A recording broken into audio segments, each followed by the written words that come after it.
कुरान की हैरान कर देने वाली 9 बातें। जब से ज़मीन पर इंसानियत की सुबह हुई है, हम इस ज़मीन पर अपने वजूद की तलाश कर रहे हैं और इसकी कोशिश में हम साइंस, मजहब और इबादत करने वाली पाक जगहों की तरफ देखते हैं। कुरान इस्लाम की सबसे बड़ी किताब है। आज की इस वीडियो में हम आपको कुरान के राज बताने जा रहे हैं जो आपको हिला के रख देंगे। वीडियो को शुरू करने से पहले ये जानना जरूरी है कि कुरान कोई साइंसी किताब नहीं है, मगर कुरान में कई साइंटिफिक और हिस्टोरिकल फैक्ट्स मिलते हैं जिनमें से कुछ बातों को हम समझने में कामयाब हुए हैं, लेकिन अभी भी कई ऐसी बातें कुरान में मिलती हैं जिन्हें हम आज तक समझने की कोशिश कर रहे हैं। कुरान में कुछ मुस्तकबिल के बारे में बताया गया है जो आज तक सच साबित हुआ है। आइए मिलकर जानते हैं कुरान के सबसे चौंका देने वाले फैक्ट्स।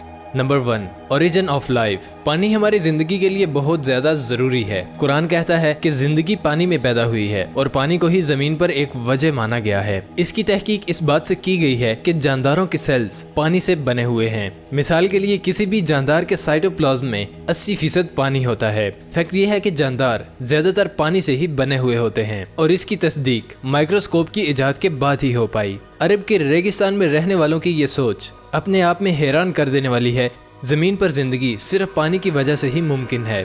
नंबर 2, आयरन यानी कि लोहा। लोहा इस जमीन पर पैदा होने वाली धातु में से नहीं है। जब हमारी जमीन वजूद में आई थी उस वक्त ये जमीन पर एक बहुत बड़ी मिकदार में जमीन पर आकर गिरा था या टकराया था, और ये अपने आप में चौंका देने वाली बात है, मगर ये सच है। साइंसदानों ने आज तक खोज लिया है अरबों साल पहले जमीन की टक्कर एक मेटेओर से हुई थी और जमीन से टकराने के बाद एक जबरदस्त धमाका हुआ था जिसमें ये फैल गए थे। लोहे के ऊपर कुरान का 57-25 आयत में कहना है, हमने जबरदस्त फितरी कुव्वत और इंसान के लिए इसके बहुत सारे फवायद के साथ लोहे को जमीन पर उतारा है। लोहा इस जमीन का नहीं मगर दूसरी दुनिया का आया है और इस चीज की खोज करना आज के साइंसदानों को नामुमकिन या बहुत दिल दहला देने वाला लगता है। नंबर 3, स्काई इज प्रोटेक्शन यानी कि आसमान हमारी हिफाजत करता है। जमीन को सूरज की ताबनाक किरणों से बचाने के लिए आसमान एक बहुत ही इम्पोर्टेंट रोल अदा करता है। अगर आसमान न होता तो सूरज की भयानक रेडिएशंस जमीन पर इंसानों को जलाकर नीस्तो नाबूद कर चुकी होती। आसमान जमीन के गिर्द चारों तरफ से लिपटे हुए कंबल की तरह है। जमीन को जमाने वाली ठंड से भी बचाता है। आसमान के ऊपर का दर्जा हरारत तकरीबन -270 डिग्री सेंटीग्रेड होता है। ओजोन लेयर जमीन पर ग्रीन हाउस इफेक्ट बनाकर यहाँ के जानदारों को सूरज की रेडिएशंस और जमा देने वाली सर्दी दोनों से ही बचाती है। और ये आसमान के कुछ ऐसे काम हैं जो हमें प्रोटेक्ट कर रहे हैं। कुरान हम सबको आसमान के बारे में समझाने के लिए 21-32 आयत में कहता है कि हमने आसमान को तुम्हारे लिए एक हिफाजती छत बनाया है और तुम हमारे इशारों को नजरअंदाज कर रहे हो। कुरान आसमान के हिफाजती इशारों को अल्लाह या गॉड का बनाया हुआ बताता है। आसमान की जमीन को प्रोटेक्ट करने की ताकत को 20वीं सदी में खोजा गया था। नंबर 4, द माउंटेन्स, पहाड़। कुरान हमारा ध्यान पहाड़ों के बारे में एक बहुत ही खास पहलू की तरफ खींचता है। क्या हमने दुनिया को आराम करने वाली जगह नहीं बनाया और पहाड़ों को जमीन का कोटा नहीं बनाया? कुरान हमें बताता है कि पहाड़ों की जड़ें जमीन में बहुत गहरी हैं और असल में ऐसा है भी। पहाड़ जमीन में काफी गहराई तक गड़े हुए होते हैं और इसकी खोज फ्रैंक प्रेस की किताब दी अर्थ बुक में की गई। उन्होंने लिखा कि ये असल में कोटे की तरह होते हैं और जमीन के काफी नीचे तक दबे हुए होते हैं। माउंट एवरेस्ट, जिसकी ऊंचाई तकरीबन जमीन की सतह से 9 किलोमीटर ऊंची है, इसकी जमीन के नीचे की गहराई तकरीबन 125 किलोमीटर है और इसका पता लगाना 20वीं सदी की शुरुआत में प्लेट टेक्टोनिक टेक्निक की दरियाफ्त के बाद ही मुमकिन हो पाया। Number 5, expanding the universe. जब तमाम सियारे अपनी शुरुआती दौर में थे, कुरान में कायनात के फैलने का बयान किया गया। कुरान में 51-47 आयत में कहा गया है कि इस कायनात को हमने अपनी ताकत से बनाया है और इसको हम बढ़ाते रहेंगे। ये चौंका देने वाली बात कि कायनात मुसलसल बढ़ रही है, ये राज हम पिछली सदी में ही जान पाए हैं। जाने माने फिजिस्ट स्टीफन हॉकिंस अपनी किताब a brief history of time में लिख गए हैं कि कायनात को बढ़ाने की खोज 20वीं सदी की सबसे बड़ी दरियाफ्त में से एक है। चौंका देने वाली बात तो ये है कि कुरान में इसका जिक्र टेलीस्कोप की इजाद से पहले ही हो चुका था। Number 6, sons orbit. सन 1512 में निकोले काकरस निकोल ने सूरज के बारे में अपनी राय पेश की। सूरज ही वो वाहिद सयारा है जो अपनी जगह पर फिक्स रहता है और बाकी के प्लैनेट्स इसके गिर्द चक्कर लगाते हैं। ये नजरिया कि सूरज अपनी जगह पर रहता है 20वीं सदी तक तमाम साइंसदानों में कायम था, लेकिन अब ये बात खुलकर जाहिर हो चुकी है कि सूरज एक रुका हुआ प्लेनेट नहीं है। कुरान में इस बात का जिक्र 21-33 आयत में आता है कि वो जिसने रात दिन सूरज चांद बनाए वो अल्लाह ही है, और ये चांद सितारे अपने अपने ऑर्बिट में तैर रहे हैं। आज से तकरीबन 200 साल पहले कुरान को साइंसदानों के लिए गलत समझा जा रहा था, लेकिन आज हम ये जानते हैं कि सूरज के लिए किया गया कुरान का दावा बिल्कुल आज की साइंस सच मानती है। नंबर 7, द ओशन, समंदर।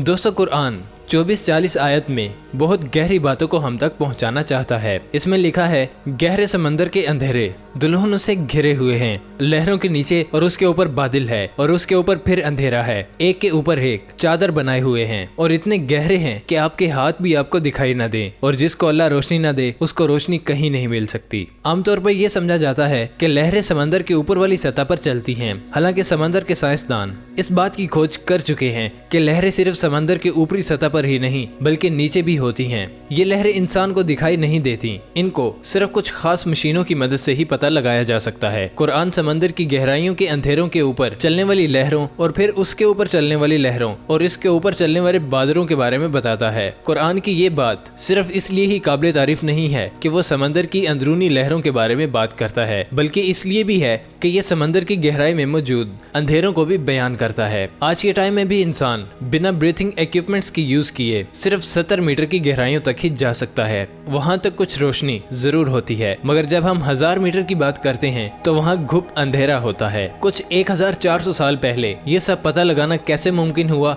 ये अपने आप में एक बहुत बड़ा राज है। नंबर 8, लाइंग एंड मूवमेंट्स, झूठ और हमारी हरकतें।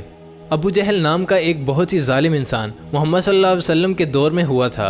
अल्लाह ताला ने उसे वार्निंग देते हुए कुरान की 96, 15 और 16 की आयत में फरमाया है, इस बात में कोई शक नहीं, अगर ये बाज ना आया तो हम इसके माथे को पकड़कर घसीटेंगे। अल्लाह ने कुरान में इस शख्स को झूठा नहीं कहा, बल्कि इसके माथे को, जो कि दिमाग का अगला हिस्सा है, इसको झूठा और गुनहगार कहा है। ये आयत 2 वजह से बहुत खास है। पहली ये कि हमारे दिमाग के सामने वाला हिस्सा हमारी सोची समझी हरकतों का जिम्मेदार होता है, इसे फ्रंटल लूब के नाम से भी जाना जाता है। और दूसरा, ये फ्रंटल लूब दिमाग के झूठ बोलने वाले काम को भी कंट्रोल करता है। आज के दौर में की गई रिसर्चेस में ये पाया गया है कि हमारे दिमाग का अगला हिस्सा हमारी हरकतों और हमारे झूठ बोलने का जिम्मेदार होता है। फ्रंटल लूब के ये फंक्शंस 20वीं सदी में तमाम मेडिकल इक्विपमेंट्स के आने के बाद ही हमें पता चले हैं, जबकि कुरान इस तरफ इशारा कब का कर चुका है। नंबर 9, पेन रिसेप्टर्स, दर्द को महसूस करने वाले टिश्यूज।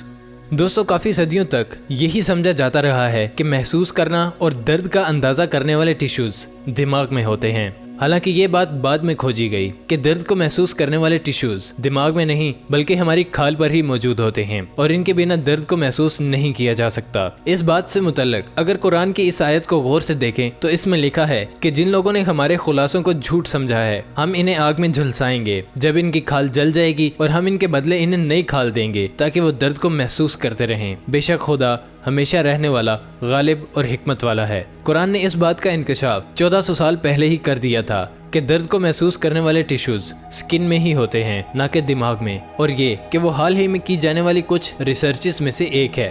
तो दोस्तों, ये थी कुरान में पाई जाने वाली कुछ शॉकिंग फैक्ट्स। ऐसे ही इंटरेस्टिंग वीडियोस को लेकर हम वक्त ब वक्त आते रहेंगे, जुड़े रहिए हमारे साथ। आज के लिए इतना ही, अब हमें इजाज़त दीजिए। आपका बहुत बहुत शुक्रिया। खुदा निगहबान।